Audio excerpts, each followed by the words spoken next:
Dajjal ini manusia biasa. Dia manusia biasa seperti kita. Dajjal bukan Fomeo, tapi dia manusia. Dia lahir 100 tahun sebelum Nabi Musa diutus. Dia termasuk al-mumtazirin yang Allah tangguhkan. Tidak ada satupun bidang dalam kehidupan kita, hatta agama sekalipun, melainkan fitnah Dajjal ada di dalam. Karena para pengikut Dajjal, mereka ingin menguasai dunia, melakukannya dalam 3 ranah: simbol, ritual, dan arsitektur. Itu 3 ranah yang disentuh oleh Dajjal.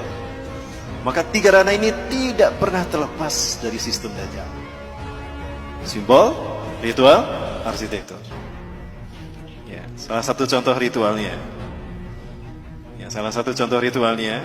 Orang-orang Yunani, mereka menyembah Dajjal dengan melakukan pawai obor. Pawai obor keliling negeri. Menyembah dewa matahari mereka. Ya, dewa matahari mereka bernama Helios. Ya. Penyembahan kepada dewa matahari mereka yang bernama Helios ini dilakukan dengan pawai obor keliling negeri. Begitu sampai di Bukit Olympus, obor tadi serah terima kepada kaisar. Kaisar terima itu. Ketika kaisar pun lari di lapangan di Bukit Olympus tadi menuju sebuah obor besar. Dinyalakanlah obor raksasa tadi. Maka selama obor raksasa menyala, mereka melakukan atraksi di lapangan tadi. Berbagai macam atraksi. Itulah ritual yang kemudian, ritual yang dilakukan di Bukit Olympus, mengagungkan dewa matahari mereka, yang dimaksudkan ini. Ritual itu kemudian dinamakan Olimpiade. Sampai sekarang hilang tidak ritualnya? Inilah ritual pengagungan iblis dan Dajjal. Itu tingkat dunia. Tingkat benua ada tidak? Ada. Apa namanya? Asian Games. Tingkat nasional? Nah, itu ritualnya. Kita tidak sadar. Dalam bidang arsitektur, banyak dalam berbagai bidang, dalam berbagai bangunan, apalagi bangunan ibadah. Tidak terkecuali masjid. Ada simbol Dajjalnya. Kami di Jawa Barat sedang menghadapi. Karena demikian, karena banyak masjid yang bersimbolkan Dajjal. Segitiga adalah sebuah simbol yang kemudian digunakan Dajjal, digunakan oleh agama-agama yang lahir dari filosofi agama arti sebagai simbol Tuhan. Jadi agama-agama yang lahir dari filosofi akal budi manusia menjadikan segitiga sebagai simbol Tuhan. Makanya di dalam agama Hindu ada Trimurti. Betul? Di dalam agama Buddha ada Tridharma. Kitab sucinya Tripitaka. Di dalam agama Kristen ada Trinitas. Nah, segitiga inilah yang kemudian digunakan Fir'aun untuk menunjukkan eksistensinya sebagai Tuhan. Kita tahu Fir'aun mengaku tuh Tuhan. Wa ana rabbukumul a'la. Itu kata Fir'aun di hadapan Nabi Musa dan Harun. Maka dia bangun sebuah bangunan yang dilihat dari 4 arah mata angin, 4 penjuru mata angin itu sama, segitiga. Piramida. Firaun membangun piramida untuk menunjukkan kalau dia Tuhan, agar dunia mengetahui eksistensinya sebagai Tuhan.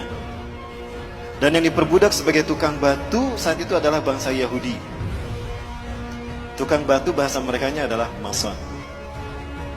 Ya, mason. Allah mendengar doa kaum Bani Israel yang diperbudak oleh Firaun selama berabad-abad. Maka kemudian yang diperbudak sebagai tukang batunya adalah bangsa Yahudi Bani Israel. Mason. Mason itu artinya tukang batu. Ya. Allah mendengar doa mereka. Allah tenggelamkan Fir'aun di Laut Merah. Maka kemudian mereka merdeka. Mereka tidak lagi dijajah oleh Fir'aun. Tapi mereka tidak melupakan posisi mereka sebagai tukang batu yang diperbudak berabad-abad. Mereka tetap akan menyandang diri sebagai tukang batu. Tapi tukang batu kali ini tukang batu yang merdeka. Kalau dulu didedikasikan secara paksa kepada Fir'aun, maka sekarang didedikasikan untuk Tuhan yang mereka tunggu-tunggu. Jadilah mereka tukang batu yang merdeka. Merdeka bahasa Inggrisnya apa? Free. Maka lahirlah Freemason. Nah, dari situ sejarahnya. Tadi sudah kita bahas bahwa segitiga adalah simbol Tuhan dalam filosofi agama Ardi. Maka Tuhan digambarkan dengan segitiga. Siapa nama asli iblis? Azazil. Nama asli iblis itu adalah Azazil. Bagus namanya, itu dari Allah. Azza yang dimuliakan, yang dimuliakan. Allah. Azazil yang dimuliakan Allah. Dia marah sama Allah karena tidak terpilih sebagai khalifah di muka bumi. Dia marah sama Allah. Maka dia nggak mau sujud ketika Allah perintahkan dia sujud kepada Adam. Dia masih Allah izinkan tinggal di langit, Bapak Ibu. Dan dia gunakan segitiganya ke bawah. Ini buat iblis. Dia ingin menjadi Tuhan bagi manusia dan dia mengarah ke bawah, ingin menguasai dunia. Dan dialah sesungguhnya yang menguasai bumi. Dari langit dia awasi bumi. Di bumi ada Dajjal yang sama-sama ingin juga mengaku Tuhan, sama-sama juga mengaku Tuhan sebagaimana iblis. Dan sama-sama dilahirkan di negara yang Allah binasakan lewat malaikat Jibril. Sama-sama diurus malaikat Jibril dan sama-sama ditangguhkan ajalnya sampai hari kiamat. Menjelang hari kiamat. Dajjal nama aslinya siapa? Kalau ini nama aslinya Azazil. Kalau Dajjal nama aslinya Samiri. Kenapa Dajjal nama aslinya Samiri? Karena lahir di Samirah. Samirah, Palestina. Allah takdirkan keduanya bertemu di segitiga Bermuda. Segitiga Bermuda adalah sebuah area lepas pantai di Samudra Atlantika yang menghubungkan 3 titik. Ada Florida, Miami, ada Bermuda, dan ada Puerto Rico. Kapal laut, kapal selam yang lewat sana hilang tanpa jejak. Sebetulnya tidak hilang, ada di sana, cuma ditutup dengan kristal cahaya.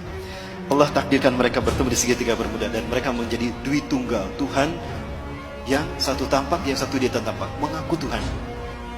Bagaimana simbol pertemuan mereka? Maka jadilah simbol pertemuan mereka seperti ini. Betul? Nah, ini filosofi dari mana asal simbol seperti ini. Ini adalah simbol pertemuan iblis dan Dajjal. Inilah pertemuan yang sangat dinikmati oleh Azazil atau iblis. Dia menyeru si Samiri Dajjal. Iblis biasa menyebut nama seseorang itu dari suku kata pertama.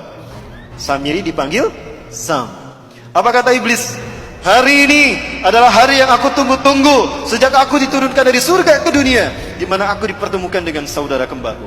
Maka panggillah dia oleh kalian sebagai Paman Sam. Apa yang terbayang dalam benak kita? Amerika. Ini jawaban kenapa Amerika selalu ikut campur urusan negara di seluruh dunia. Dan kenapa veto Amerika mengalahkan veto the Big Five yang lain. Dan kenapa Amerika selalu ingin menang sendiri dan mengaku sok polisi dunia. Bukan Amerika yang ditakutinya, tapi who was behind American. Siapa di belakang Amerika?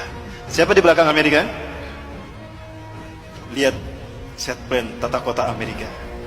Dan lihat mata uang Amerika. Dan ini terkait dengan ritual ibadah kita. Kenapa? Karena simbol-simbol ini banyak muncul di masjid-masjid. Bukan hanya di masjid, di gereja. Saya bisa tunjukkan satu-satu. Dan bukan hanya di Indonesia, di seluruh dunia. Kenapa tidak ada di tempat penyembahan? Karena iblis dan Dajjal ingin manusia bukan menyembah Allah, tapi menyembah kita, menyembah mereka maksudnya. Nah ini Bapak, kita sudah mulai membedah teka-teki itu kan? Satu persatu. Nah sekarang Bapak Ibu, saya ingin menunjukkan konspirasi iblis dan Dajjal sudah sampai pada penterjemahan Quran. Baik, saya minta yang hadir di sini buka Qurannya semua, yang bawa Quran. Buka Quran surat ke-7 Al-A'raf ayat ke-16. Saya ingin buktikan kalau ini ada konspirasi dalam penterjemahan Quran, konspirasi Yahudi. Dan saya harap Bapak Ibu bisa melakukan kritisi kepada Departemen Agama. Silakan yang di HP pun juga akan saya tunjukkan Bapak Ibu. Di HP pun ternyata ada yang benar, ada yang salah terjemahnya. Sakit dibasahkan Mas. Iblis menjawab, karena engkau telah menyesatkan aku, pasti aku akan selalu menghalangi mereka dari jalanmu yang lurus. Bedakan menyesatkan aku dengan menghukum aku tersesat. Kalau kata-kata iblis karena engkau telah menyesatkan aku, berarti iblis sesat karena ada yang menyesatkan, betul? Siapa yang menyesatkannya? Seolah-olah Allah yang menyesatkan kan? Karena engkau telah menyesatkan aku. Iblis berkata begitu. Berarti yang bersalah siapa? Allah yang telah menyesatkan iblis. Loh, kok jadi Allah yang disalahkan? Betul Bapak Ibu? Nah, sepakat gak kalau kita minta kepada Departemen Agama dirubah tuh terjemahnya? Sepakat. Itu terjemahan yang diinginkan Yahudi Bapak Ibu. Iblis korban ketidakadilan Tuhan. Harusnya dia yang menjadi khalifah di muka bumi, bukan Adam. Maka Zionis Yahudi gak mau menyebutnya iblis. Iblis itu artinya pembangkang. Ablasi iblis-iblisan, pembangkang. Maka dia diberi nama dengan nama yang terhormat. Zionis Yahudi memberikan nama yang terhormat bagi Azazil, bukan iblis. Ada yang tahu? Lucifer. Pernah dengar Lucifer?